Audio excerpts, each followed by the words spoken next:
Considere um paralelepípedo retângulo cujas arestas têm comprimentos 6, 8 e 10 centímetros e um triângulo cujos vértices são os centros ou intersecção das diagonais de três faces de dimensões distintas, como ilustra a figura a seguir.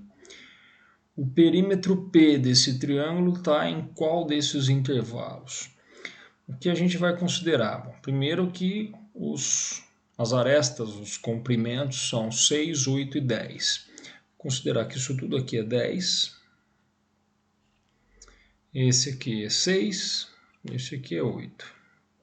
Ok, se ele falou dos centros, o que a gente pode visualizar é que se esse total aqui é 10, esse pedacinho aqui ou esse pedacinho aqui vão valer 5, metade. Vou olhar para isso, marcar que aqui é 5. Se esse aqui vale 8, então a gente pode visualizar que aqui é 4. E se isso aqui vale 6, a gente pode enxergar esse aqui como 3.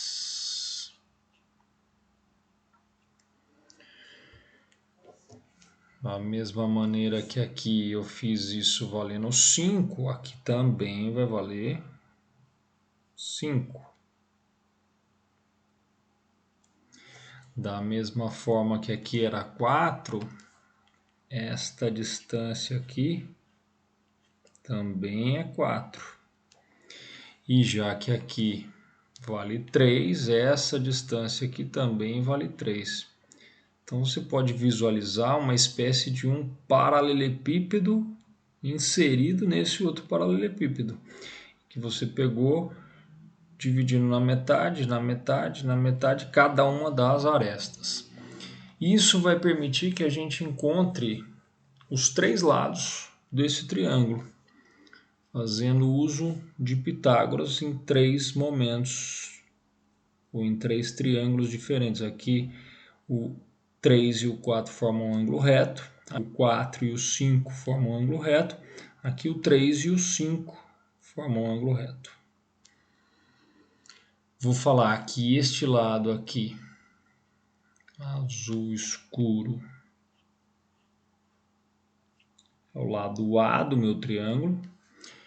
Este lado aqui, em vermelho, é o lado B do meu triângulo. E esse lado aqui, em roxo, é o lado C do triângulo. O que a gente quer é o perímetro, então a gente quer a soma A mais B mais C. O que eu estou vendo aqui para descobrir o A é um triângulo retângulo conhecido. Os catetos valem 3 e 4, a hipotenusa só podia ser 5. Então o A é fácil de descobrir, vale 5 centímetros. Agora, para descobrir o B, estou olhando para um triângulo retângulo em que os catetos valem 4 e 5. Vou aplicar Pitágoras. A hipotenusa ao quadrado vai ser a soma dos quadrados dos catetos. Então eu faço o 4 ao quadrado e o 5 ao quadrado. 4, 5. O 4 ao quadrado é 16. O 5 ao quadrado é 25. Essa soma dá 41. E, portanto, o B é raiz de 41. Note, raiz de 41 não é um valor inteiro. Eu vou fazer uma estimativa para ele daqui a pouco. Vou fazer a mesma coisa para determinar o C. Eu estou vendo um triângulo retângulo deitado aqui.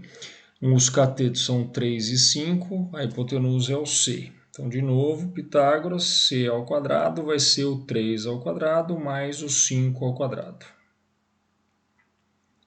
3 ao quadrado é 9, 5 ao quadrado é 25. Essa soma dá 34. Dessa forma, o C vai ser raiz de 34 centímetros. também é um valor não inteiro, também vou fazer uma estimativa para ele. Olhando primeiro para o raiz de 41, qual é o número anterior a 41, mas que é o mais próximo possível de 41 que eu conheço raiz quadrada? O número 36. Então eu sei que o 36 é menor do que o 41. E depois do 41, qual é o primeiro número que eu conheço a raiz quadrada? O 49.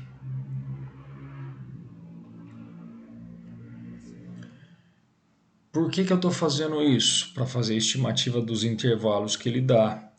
Se eu tiro a raiz dos 3, já que o 36 é menor que o 41, que por sua vez é menor do que o 49, se eu tiro a raiz disso, dá 6, é menor que a raiz de 41, que é menor do que 7, que é a raiz do 49. Vou fazer a mesma coisa com o 34. Quem é o número anterior a 34 que eu conheço a raiz o mais próximo possível do 34? O 25. Então, o 25 é menor que o 34, que por sua vez é menor do que o 36, que é outro que eu conheço a raiz. Raiz do 25, 5, é menor do que a raiz do 34, que por sua vez é menor do que 6, que é a raiz do 36. E agora, o que eu posso afirmar do perímetro? O perímetro seria A mais B mais C. A mais B mais C seria o valor. O A vale 5, o B vale raiz de 41 e o C vale raiz do 34. Sabendo esses intervalos do raiz do 41 e do raiz do 34, que a gente pode afirmar no raiz de 41, ele é mais do que 6. Então eu posso dizer o 5 ali permanece. No lugar do raiz do 41 eu vou colocar o menor valor, 6. E no raiz do 34 o menor valor, 5. É menos do que o perímetro, que é menos, e agora no raiz de 41 eu vou colocar o valor que supera ele. No 5 eu permaneço, não mudei, ele é um valor inteiro, nele eu não estou pensando em variação. No raiz do 41 eu estou colocando 7, e no raiz do 34 eu estou colocando 6. Então o que eu estou fazendo? Estou dizendo, esse valor desse perímetro, ele é mais do que isso. Por que ele é mais do que isso? Porque o 5 foi copiado. No raiz de 41 eu estou colocando um valor menor do que a raiz do 41. A raiz de 41 não é 6, é 6 e alguma coisa, está entre 6 e 7. Estou colocando um valor menor. E no raiz do 34 eu também estou colocando um valor menor. Ele não vale 5, mas eu coloquei uma substituição como se fosse 5. Então eu sei que obrigatoriamente essa soma é menos do que o perímetro. Que nesses dois termos eu coloquei valores menores do que eles. Em contrapartida, eu estou aqui colocando os valores maiores do que eles. Na raiz do 41 eu estou colocando 7, e não é, a raiz de 41 é menos do que 7. E na raiz de 34 eu estou colocando 6, também não é menos do que 6, é 5 e alguma coisa. Então, obrigatoriamente, esse perímetro é menor do que essa soma. Se você efetuar a soma, 5, 5, 10 com mais 6, 16 é menor que o perímetro, que por sua vez é menor, 5 mais 7, 12, com 6, 18. Ou seja, o perímetro desse triângulo tem que ser algo entre 16 e 18 centímetros, o que nos permite concluir que a alternativa C era a correta.